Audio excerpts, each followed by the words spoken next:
Thank you major साहब for your precious time. यकीनन यकीनन। अच्छा, अब्दुल्ला हमीद गुल साहब, एक चीज़ जो मैंने नोट की, जितनी भी मैंने पाकिस्तानियों से बात की और मौजूदा हम जिस क्राइसिस से गुजर रहे हैं, इकोनॉमिक क्राइसिस, उसमें पेट्रोल, गैस, बिजली, ये वो चीज़ें हैं जो हर पाकिस्तानी को परेशान किए हुए हैं। और दुआएं ये की जा रही हैं कि काश अल्लाह ताला पाकिस्तान को कामयाब करे और ऐसे कामयाब करे कि ईरान से पाबंदियां हट जाएं और हम ईरान से गैस, बिजली और पेट्रोलियम प्रोडक्ट्स ले सकें, ताकि हमें भी 15-20 रुपए का पेट्रोल मिल सके, बिजली सस्ती मिल सके, गैस पूरा वक्त आ सके। इस वक्त आपको मालूम है पाकिस्तानी बड़े परेशान हैं और ये वो एक अपॉर्चुनिटी है, क्योंकि आप जानते हैं सर पावर सेक्टर का हाल क्या है पाकिस्तान में। लोग कहते हैं पावर सेक्टर चलेगा या पाकिस्तान, तो ये वो अपॉर्चुनिटी है जिसके ऊपर हम अगर इनकैश कर लें तो आने वाले 50 सालों की, 100 सालों की हमारी मुश्किलात खत्म हो सकती हैं। योर व्यूज अब्दुल्ला भाई?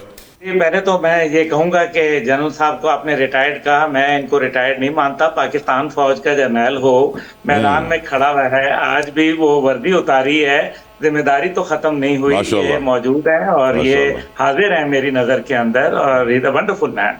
जहां तक आपने ये बात कही, देखें कुछ पाकिस्तानी जो है वो बिजली की बंदिशों का शिकार हैं, तकलीफ है, तेल की कीमतें महंगी हो गई हैं, मान लिया, ये दुरुस्त है। लेकिन जो पाकिस्तान किरदार अदा कर रहा है वो बहुत अजीम है। मैं अपने पाकिस्तानी भाइयों को सिर्फ ये कहूंगा कि आप थोड़ी देर के लिए, आपकी बिजली की बंदिश हुई तो हमारी तकलीफ निकल गई। मेरे अपने घर में 12-12 घंटे की लोड शेडिंग हो रही है। मैं छावनी में रहता हूं, मैं उन लोगों को बताना चाहता हूं कि छावनियों में भी बिजली जाती है और ठीक ठाक जाती है, हर 1 घंटे बाद चली जाती है। तो एक तो ये बात रखें। लेकिन आप जरा थोड़ा सा ईरान के और गजा का अंदाजा करें, जहां बिजली नहीं है, मुस्तकिल, जहां बमबारी से हजारों शहादतें हो गईं, जहां उनके घर 1 लाख से ज्यादा घरों को मस्मार कर दिया और गजा को तो मलिया मेट कर दिया।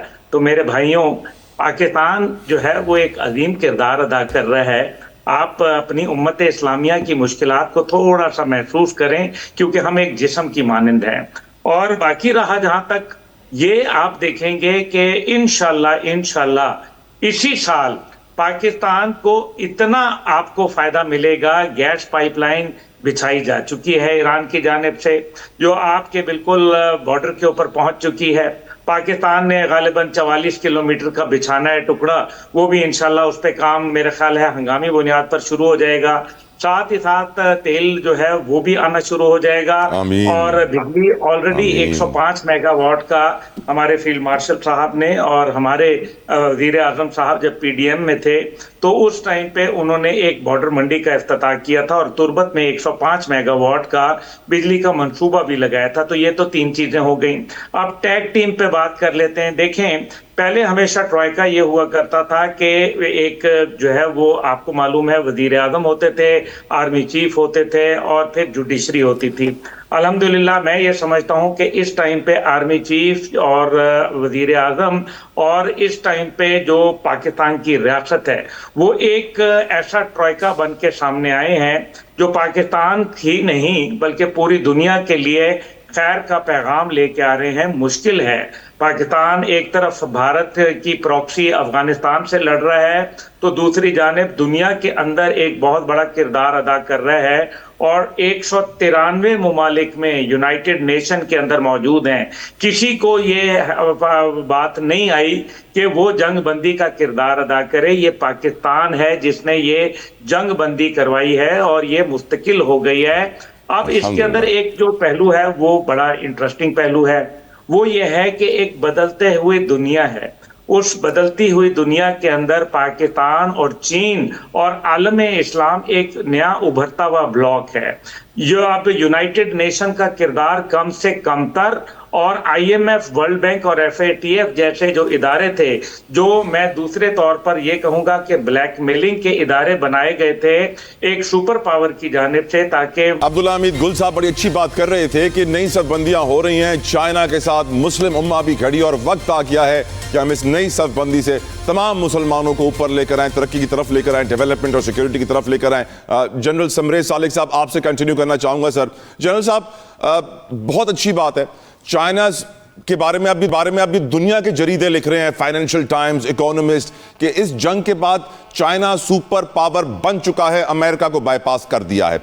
चाइना ने 4 पॉइंट सामने रखे हैं, बड़े बेसिक से पॉइंट्स हैं, peaceful coexistence, principle of national sovereignty, international rule of law पे अमल करें, stay committed to a balanced approach to development and security. बड़े बेसिक से पॉइंट्स हैं, इसमें कोई शक व शुबा नहीं है। लेकिन इनसे लग ये रहा है कि वो ये कह रहे हैं अमेरिका को कि तुम किसी मुल्क के सरबराह को वेनेजुएला की तरह उठा नहीं सकोगे। वो ये कह रहा है इजराइल को कि तुम अपनी दहशतगर्दी, नस्लकुशी, जेनोसाइड कंटिन्यू नहीं कर सकोगे। क्या आप समझते हैं कि चाइना की सुप्रीमेसी आज दुनिया में जिस स्पीड से बढ़ रही है, कुछ ही वक्त में इतनी बढ़ जाएगी कि ये इन सुपर पावर्स को इजीली कंट्रोल कर सकेगा? Your views on the current Chinese situation, general समरेज सालिक साहब। थैंक यू ताला भाई। देखिए, नेपोलियन ने 200 साल पहले कहा था कि China is a giant, let it sleep, if it awakes it will shake the world. और जिस ऑथर ने, ग्राहम एलिसन ने अपनी बुक में ये कोट किया, उसने कहा कि China is awakening and the world is beginning to shake. मैंने तला भाई जब पीएचडी CPAC के ऊपर की तो मैंने ये कंक्लूड किया कि हमारा फ्यूचर जो है that is attached with China, क्योंकि चाइना हमारा नेबर है, यूएस एक डिस्टेंट पावर है। चाइना में is rising, US is declining. China जो है उसने हमेशा हमें बुरे और अच्छे वक्त में हमारे साथ खड़ा हुआ है, यूएस ने हमेशा हमें एज ए क्लाइंट यूज किया है। तो मैंने अपने पीएचडी के दौरान वेरियस स्कॉलर्स को इंटरव्यू किया और मिनिमम टाइम मुझे किसी की असेसमेंट मिली कि 12 से 15 साल लगेंगे चाइना को यूएस को ऊपर टेक करने में। ये मैं बात कर रहा हूँ 2020 की, 6 साल ऑलरेडी गुजर चुके हैं।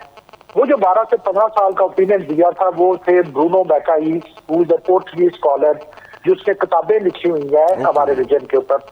अब मैं ये देख रहा हूँ कि ये 25 और 26 की जो जंगें हुई हैं, इससे ये प्रोसेस बहुत ज्यादा स्पीड अप हो गया है। अब आप देखें जंग से पहले किस तरह की एरोगेंस थी प्रेसिडेंट ये जो है ट्रंप थी, और जंग जब नेर क्लोजर आ रही है तो उस वक्त किस तरह की ह्यूमिलिटी है प्रेसिडेंट ट्रंप के ट्वीट्स में। तो मेरे नजदीक ये प्रोसेस बहुत ज्यादा हैसन हो गया और ये नजर आ रहा था क्योंकि 25 में चाइनीज टेक्नोलॉजी ने बीट किया वेस्टर्न टेक्नोलॉजी को। अब तो उसने बिल्कुल ही उसे स्क्वाश कर दिया जो वेस्टर्न टेक्नोलॉजी है। नेवल सुप्रीमेसी उनकी गई, एयर सुप्रीमेसी उनकी गई, स्टेल्थ टेक्नोलॉजी की सुप्रीमेसी उनकी गई, बहुत expensive radars, they lost their relevance. तो मेरे नजदीक चाइना ने बहुत ज्यादा गेन किया है और आप देखेंगे कि अगले चंद सालों में ये जो सफर है चाइना का, ये बहुत क्लियरली आपके सामने नजर आ जाएगा कि they have emerged as the sole super power of the world. मेरे नजदीक इससे पहले जब यूएस डोमिनेटेड वर्ल्ड थी तो रूल बेस्ड वर्ल्ड नहीं रही थी, रूल्स खत्म हो गए थे। यूएन जो है वो बिल्कुल जो है वो एक इनफेक्टिव बॉडी बन गई। गाजा में आपने देखा किस तरह के मजालिम हुए। चाइना की डोमिनेशन के साथ rule based world will revert back इंशाल्लाह। अब्दुल्ला हमीद गुल साहब, चाइना के इन 4 पॉइंट से न सिर्फ अमेरिका और इजराइल कंट्रोल में आएंगे बल्कि मोदी भी कंट्रोल में आ सकता है और फिर अफगानिस्तान भी कंट्रोल में आ सकता है। इन 4 पॉइंट्स पे इंप्लीमेंटेशन लग ये रहा है कि चाइना करवा के छोड़ेगा सख्ती से। आपको भी ऐसा लग रहा है सर?